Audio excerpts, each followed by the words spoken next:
दोस्तों ABC coaching YouTube channel में आप सभी का स्वागत है। आप लोग कैसे हैं? आशा है कि आप लोग स्वस्थ और मस्त होंगे, अपने बोर्ड एग्जाम की तैयारी मन लगाकर कर रहे होंगे और इस बार भी आपको बोर्ड की परीक्षा में अच्छा से अच्छा मार्क्स लाना है।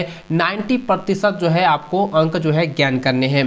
दोस्तों आज की इस वीडियो में कक्षा 11वीं आर्ट्स के विषय ज्योग्राफी अर्थात भूगोल के most important VBI objective question बताने वाला हूं, जो कि आपकी बोर्ड की परीक्षा में लगभग क्वेश्चन जो है टच होंगे। इस वीडियो में बताए गए सभी क्वेश्चन को जो है आप अपने कॉपी में नोट करते जाएं और दोस्तों एग्जाम से पहले, जी हाँ दोस्तों, एग्जाम से पहले जो है इन सभी क्वेश्चन को आप अच्छे से रिवीजन कर लीजिएगा। इससे कई सारे क्वेश्चन आपकी बोर्ड की परीक्षा में पूछे जाएंगे। तो चलिए दोस्तों क्वेश्चन की ओर चलते हैं। तो देखिए दोस्तों, सबसे पहला क्वेश्चन आप हमारी स्क्रीन पर देख पा रहे हैं। यहाँ पे पहला क्वेश्चन दिया है कि इनमें से कौन सा ग्रह सूर्य के सबसे नजदीक का ग्रह है। तो उसको हम लोग क्या कहते हैं? मरकरी कहते हैं, जो कि ऑप्शन नंबर आपका बी में दिया हुआ है। ठीक, मरकरी यानी कि बुध। ठीक है, चलिए अगला क्वेश्चन देखें। तो यहाँ लिखा है कि हिमालय के किस भाग में करेवा भूआकृति पाई जाती है। तो दोस्तों इसका आंसर क्या होगा? आपको मैंने पहले भी बताया था और ये रिपीटेड क्वेश्चन भी है। तो दोस्तों इसका आंसर हो जाएगा कश्मीर हिमालय। ठीक है, ऑप्शन नंबर आपका डी जो है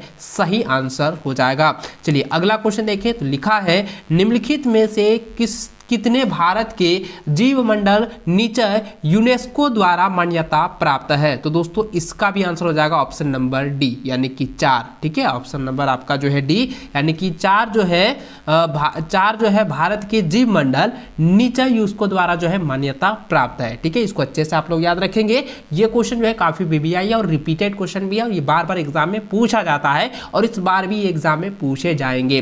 देखिए अगला क्वेश्चन यहाँ पे चौथा नंबर दिया है कि क्रमबद्ध भूगोल का प्रतिपादन किसने किया। तो दोस्तों इसका आंसर हो जाएगा ऑप्शन नंबर सी, हेम्बोल्ट ने। ठीक है, तो ऑप्शन नंबर आपका सी सही आंसर होगा। अगला सवाल 5वां नंबर है कि नर्मदा और ताप्ती नदियां बहती है। तो यानी कि नर्मदा और ताप्ती नदियां जो बहती है वो किस से किस दिशा की ओर बहती है, ये आपको यहाँ पे बताया गया है। तो सबसे पहला ऑप्शन दिया है पश्चिम से पूर्व की ओर, दूसरा दिया है पूर्व से पश्चिम की ओर, तीसरा है उत्तर से दक्षिण की ओर और चौथा है दक्षिण से उत्तर की ओर। तो दोस्तों इसका जो आंसर होगा वो होगा पूर्व से पश्चिम की ओर, क्योंकि नर्मदा और ताप्ती नदी जो है वो पूर्व से लेकर पश्चिम की ओर जो है बहती है। तो ऑप्शन नंबर आपका बी जो है ये राइट आंसर होगा। इसको अच्छे से कॉपी में नोट कर लें। अगला क्वेश्चन 6ठा नंबर है, कहता बाढ़ आने के कारण नहीं है। तो देखिए दोस्तों यहाँ पे चार गो ऑप्शन दिया गया है। पहला दिया गया है भूस्खलन, सुनामी, भारी वर्षा और जैविक आपदा। तो यहाँ पे ये क्वेश्चन कहा गया है कि बाढ़ आने के कारण जो है नहीं है, या कारण नहीं पूछा गया, ये पूछा गया कि बाढ़ आने की कौन सा कारण जो है नहीं है, जो कि इससे संबंध नहीं रखता है। तो दोस्तों इसका जो आंसर होगा वो हो जाएगा जैविक आपदा, क्योंकि जैविक आपदा, ठीक है, यानी कि बायोलॉजिकल जो है डिस्टर्ब जो है ये क्या है, ये बाढ़ आने का कारण नहीं है। अगला क्वेश्चन देखिए 7वां नंबर दिया है कि रेगड़ मृदा का दूसरा नाम है। तो रेगड़ मृदा का दूसरा नाम क्या है? काली मृदा। ठीक है, ब्लैक सॉइल। इसको अच्छे से आप लोग याद रखेंगे। अगला सवाल है निम्नलिखित में से किस सागर में लवणता सबसे अधिक है। तो इसका आंसर जाएगा ऑप्शन नंबर ए, लाल सागर, यानी कि रेड सी में जो है ये लवणता जो है सबसे ज्यादा है, यानी कि लवण जो है सबसे ज्यादा पाया जाता है। ठीक है, इसको अच्छे से आप लोग याद रखेंगे। अगला क्वेश्चन है कि इनमें से कौन सी मानव भूगोल की शाखा है। ये 9वां नंबर जो क्वेश्चन है ना, ये काफी VBI है और रिपीटेड क्वेश्चन है। तो दोस्तों इसका आंसर जाएगा सामाजिक भूगोल, ऑप्शन नंबर ए। ठीक है, यानी कि सोशल ज्योग्राफी। अगला क्वेश्चन 10वां नंबर है कि सुनामी शब्द की उत्पत्ति हुई है। तो सुनामी शब्द की जो उत्पत्ति है वो जापानी है। ठीक है, ऑप्शन नंबर सी आंसर हो जाएगा जापानीज। अगला क्वेश्चन है 11 नंबर, कहता लेटराइट मिट्टी का निर्माता है, यानी कि लेटराइट जो मिट्टी है उसका निर्माण कैसे हुआ है ये आपको बताना है। तो दोस्तों आपको मैंने पहले भी इसके बारे में बताया हुआ था। तो इसका आंसर हो जाएगा निक्षालन के द्वारा। ठीक है, यानी कि लैंचिंग के द्वारा जो है ये क्या हुआ है, लैटराइट मिट्टी का जो है निर्माण हुआ है। तो ऑप्शन नंबर डी जो है इसका सही आंसर होगा। अगला सवाल 12 नंबर दिया है कि इनमें से किस कारण भारत के उत्तर पश्चिमी भाग में शीतलकालीन वर्षा होती है। तो इसका आंसर हो जाएगा पश्चिमी विक्षोभ। ठीक है, ऑप्शन नंबर ए इसका सही आंसर होगा। अगला सवाल है कोयला तथा पेट्रोलियम प्रकार की चट्टानों में पाया जाता है। तो यानी कि किस प्रकार के चट्टानों में पाया जाता है, ये तो आप लोगों को ऑलरेडी पता होगा, क्योंकि यह जो है ना ये अवसादी चट्टान में पाया जाता है। तो देखिए ऑप्शन नंबर डी में दिया हुआ है अवसादी चट्टान। ठीक है, इसको अच्छे से आप लोग जो है कॉपी में नोट कर लें। और देखिए अगला क्वेश्चन 14 नंबर दिया है, कहता कि कौन सी गैस सौर विकिरण के लिए पारदर्शी है तथा पार्थिव गैस के लिए अपारदर्शी है। तो दोस्तों 14 नंबर को जो आंसर होगा वो हो जाएगा option number D, carbon dioxide. ठीक है, इसको अच्छे से याद रखेंगे। अगला क्वेश्चन है कि निम्नलिखित में से वह प्रक्रिया कौन सी है जिसके द्वारा जल द्रव से गैस में बदल जाता है। तो देखिए ये तो छठा वाला सवाल है, छठा में है, 7वां 8वां 9वां में पूछा गया था, और ये भी आप लोगों को ऑलरेडी मालूम ही होगा। तो यहाँ पे यह है कौन सी प्रक्रिया उसको कहते हैं जो कि जल जो है द्रव से सीधा जो है गैस में बदल जाता है।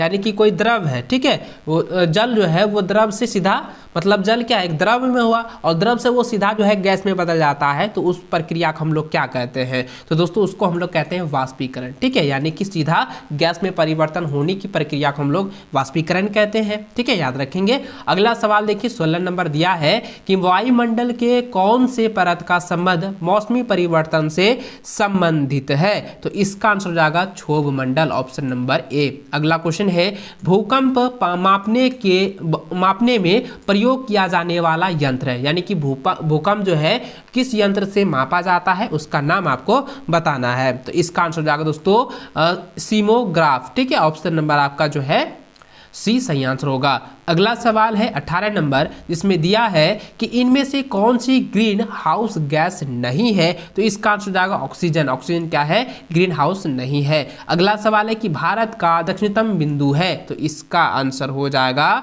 इंदिरा बिंदु, ऑप्शन नंबर आपका सी सही आंसर होगा। अगला सवाल 20वां नंबर है, कहता है कि मैदान के भौतिक लक्षण हैं। तो इसको अच्छे से आप लोग जो है याद कर लीजिए, रिपीटेड क्वेश्चन है और ये काफी बार पूछा भी गया है।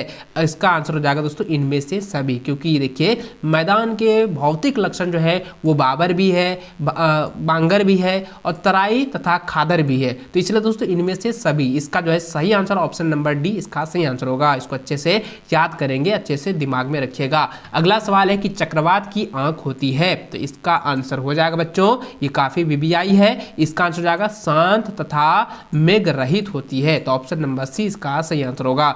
अगला सवाल है भारत के मानसून प्रवेश करता है। तो भारत जो है कब मानसून प्रवेश करता है, किस महीने में करती है, ये आपको यहाँ पे पूछा गया है। तो इसका आंसर जाएगा दोस्तों जून महीने में जो है भारत में मानसून जो है प्रवेश करती है। ऑप्शन 20 का सही आंसर होगा। अगला सवाल है रूपांतरित चट्टानों की उत्पत्ति हुई है। तो रूपांतरित चट्टानों की जो उत्पत्ति हुई है वो हुआ है ऑप्शन नंबर सी, यानी कि आग्नेय चट्टान और अवसादी चट्टान दोनों से हुई है। तो यानी कि ए और बी दोनों हो जाएगा। ठीक है, इसलिए ऑप्शन नंबर सी इसका सही आंसर होगा। और दोस्तों अगर ऑप्शन में जो है एक ही दिया रहा है तो आपको यहाँ पे क्या करना है, अगर आग्नेय चट्टान दे दिया जाए तो वही आपका आंसर हो जाएगा, अगर अवसादी चट्टान रहेगा तो वो आंसर हो जाएगा। यानी कि दोनों अगर दिया जाए तो दोनों आंसर हो जाएगा। दोनों आपको याद रखना है कि आग्नेय चट्टान और अवसादी चट्टान रूपांतरित में जो है रूपांतरित चट्टानों की उत्पत्ति हुई है। ठीक है, याद रखेंगे। चलिए अगला क्वेश्चन देखें, यहाँ पे 24 नंबर दिया गया है, इनमें से कौन जो है लक्षद्वीप की राजधानी है। तो इसका आंसर दोस्तों कवरत्ती। ठीक है, ऑप्शन नंबर आपका डी जो है सही आंसर होगा। ठीक है, इसको अच्छे से कॉपी में नोट कर लीजिए। और दोस्तों मुझे कमेंट करके बताएंगे अगर इसमें से कोई भी क्वेश्चन आपको समझ में नहीं आता तो मैं एक्स्ट्रा में आपको जो है अच्छे से आपको समझा दूंगा, ताकि कोई भी प्रॉब्लम ना हो और अपने बोर्ड एग्जाम की तैयारी आप लोगों का बेहतर हो। और आपने जो टारगेट रखा है इस बार, वो भी टारगेट इस बार भी कंप्लीट करनी है, क्योंकि पिछले कई वर्षों से मैंने आप लोगों का जो है हेल्प किया हूं और हमेशा करता रहूंगा। इसलिए आप चैनल पर नए हैं तो चैनल को भी सब्सक्राइब करके बेल आइकन को प्रेस जरूर कर लेना। चलिए आगे देखते हैं। 25वां नंबर क्वेश्चन दिया गया है कि पृथ्वी तथा चंद्रमा की न्यूनतम दूरी क्या है। तो दोस्तों पृथ्वी तथा चंद्रमा की न्यूनतम जो दूरी है वो है अपुस। ठीक है, यानी कि पैरजी। तो ऑप्शन नंबर आपका जो बी है वो आपका सही आंसर होगा। अगला सवाल है कि चट्टानों में पाए जाने वाले लोहांश के साथ ऑक्सीजन मिलाकर निम्नलिखित में से क्या बनाई जाती है। यानी दोस्तों यहाँ पे ये कह रहा है कि चट्टानों में जो पाए जाने वाले लोहा के जो अंश होते हैं, लौह जो अंश होते हैं, उसमें अगर ऑक्सीजन को मिला दिया जाए तो उससे क्या बनेगी। तो यहाँ पे काफ़ी इंपॉर्टेंट सवाल है और आप लोगों को ये भली भांति पता ही होगा, क्योंकि ये जो है आयरन ऑक्साइड बन जाएगा, ठीक है। यानी कि आयरन ये हो गया लोहा और ऑक्सीजन हो गया। आयरन और ऑक्सीजन को अगर संयोग किया जाता है, यानी कि अभिक्रिया कराई जाती है, तो वो हो जाता है आयरन ऑक्साइड। तो ऑप्शन नंबर आपका बी में दिया हुआ है आयरन ऑक्साइड, ठीक है। तो ये आपका सटीक आंसर हो जाएगा, इसको अच्छे से नोट कर लीजिए। अगला क्वेश्चन 27 नंबर दिया है कि इनमें से कौन से राज्य में गुरु शिखर पर्वत जो है अवस्थित है। तो इसका आंसर आएगा राजस्थान, ऑप्शन नंबर ए। अगला क्वेश्चन है वे प्रजातियां जो स्थानीय आवास की मूल जैविक प्रजाति नहीं है लेकिन उस तंत्र में स्थापित की गई है। तो दोस्तों इसका आंसर आएगा ऑप्शन नंबर सी, विदेशज प्रजातियां। ऑप्शन नंबर आपका सी जो है सही आंसर होगा। अगला सवाल 29 नंबर है, कहता है कि जैविक अपक्षय में सम्मिलित है। तो दोस्तों इसका आंसर जाएगा ऑप्शन नंबर डी, इनमें से सभी। क्योंकि दोस्तों जैविक अपलक्ष्य में जो है जीव जंतु भी आते हैं, वनस्पति भी आते हैं और कृषि भी आते हैं। तो इसलिए दोस्तों इसका जो सही आंसर होगा इनमें से सभी हो जाएगा। अगला सवाल है कि विलीज है, यानी कि विली और विलीज क्या है, ये आपको यहाँ पे पूछा गया है। तो विली और विलीज जो है ये एक उष्णकटिबंधीय चक्रवात है, ठीक है। इसको अच्छे से याद रखेंगे, ट्राइपोलिक साइक्लोन है, इसको अच्छे से आप लोगों को नोट कर लेना है, याद रखना है। अगला सवाल देखें तो लिखा है निम्न में से कौन सा मुख्य प्लेट है। तो दोस्तों यहाँ पे जो है ना सवाल कुछ अजीब है, लेकिन यह जो है एग्जाम में पूछा जाता है, इसको अच्छे से आप लोग जो है नोट कर लीजिए कॉपी में। चलिए इसका आंसर मैं आपको बता देता हूं कि इसमें से जो मुख्य प्लेट है वो है अफ्रीकन प्लेट, ठीक है। ऑप्शन नंबर आपका सी सही आंसर होगा। अगला सवाल है कि लटकती घाटी निर्मित होती है। तो यानी कि लटकती घाटी जो है वो किससे निर्माण होता है। तो इसको तो मैंने आपको पहले भी बताया था, क्योंकि हिमांशित क्षेत्र में जो है यह निर्मित होता है, ठीक है। ऑप्शन नंबर डी इसका सही आंसर होगा, हिमांशित क्षेत्र। अगला सवाल यहाँ पे देखिए मानचित्र से दिया गया है, यहाँ पे दिया गया है कि दिए गए मानचित्र में कौन सी झील दिखाया गया है। तो दोस्तों आप ध्यान दीजिए, ये जो आप यहाँ पे देखें, ये जो यहाँ पे मानचित्र में भारत की आकृति में दी गई है, इस झील का आपको नाम बताना है। तो यहाँ पे 4 गो ऑप्शन दिया गया है, तो इसका जो सही आंसर होगा ये आपका आंसर हो जाएगा ऑप्शन नंबर बी, ये जो है चिल्का झील है, ठीक है। याद रखेंगे यह क्या है, एक चिल्का झील, यहाँ पे जो आकृति दी गई है। चलिए अगला सवाल देखिए 34 नंबर यहाँ पे दिया गया है कि दिए गए मानचित्र में कौन सी नदी दर्शाई गई है। तो आप यहां पर ध्यान दीजिए पिक्चर में, और इस जगह आप देखें तो यहां पे जो कहा गया है कि इस जगह जो है ये कौन सी जो है नदी को दर्शाया गया है। तो दोस्तों इसका जो आंसर होगा वो हो जाएगा ऑप्शन नंबर सी, यानी कि यहां पर जो है इस जगह जो है ये कावेरी नदी है, ठीक है। ऑप्शन नंबर सी इसका सटीक आंसर होगा। अगला सवाल है कि छायांकित भाग द्वारा किस मृदा प्रकार को दर्शाया गया है। तो इसका आंसर जाएगा काली मृदा, क्योंकि आप यहाँ पर देखें यह किस क्षेत्र में है, और यहाँ पर जो है इस क्षेत्र पर जो है सिर्फ काली मृदा ही पाई जाती है। तो इसलिए उसका जो है सटीक आंसर ऑप्शन नंबर ए इसका सही आंसर होगा, ठीक है। इस वीडियो में 35 क्वेश्चन मैंने आप लोगों को ज्योग्राफी का बताया है, भूगोल का बताया है। इन सभी क्वेश्चन को आप एग्जाम से पहले रट लीजिएगा, इसको अच्छे से तैयार कर लीजिएगा, ताकि आपके एग्जाम में एक भी क्वेश्चन ना छूटे। और आप मुझे जो है एक भी ये कॉमेंट नहीं आना चाहिए कि सर एग्जाम में हम तो गए लेकिन भूल गए, ये ऐसा नहीं होना चाहिए और आपको करना भी नहीं है। आपको सभी क्वेश्चन को अच्छे से आप लोगों को जवाब देना है, अच्छे से आपकी तैयारी रहनी चाहिए, ताकि आप बोर्ड एग्जाम में जो है अपना टारगेट की जो है पूरा कर सके। और दोस्तों आपको अगर ये वीडियो अच्छी लगे तो वीडियो को लाइक करने के साथ साथ अपने सभी दोस्तों के साथ शेयर जरूर करेंगे। चैनल पर नए हैं चैनल को सब्सक्राइब करने के साथ बेल आइकन को प्रेस जरूर कर लीजिए, ताकि इसी प्रकार से जो है बोर्ड एग्जाम की तैयारी हमारे चैनल के माध्यम से आप लोगों को लगातार कराई जाए, और आप लोगों को टाइम टू टाइम जो है आपको वीडियो का नोटिफिकेशन भी मिल सके। चलो दोस्तों मिलते हैं नेक्स्ट में, तब तक जय हिंद, वंदे मातरम।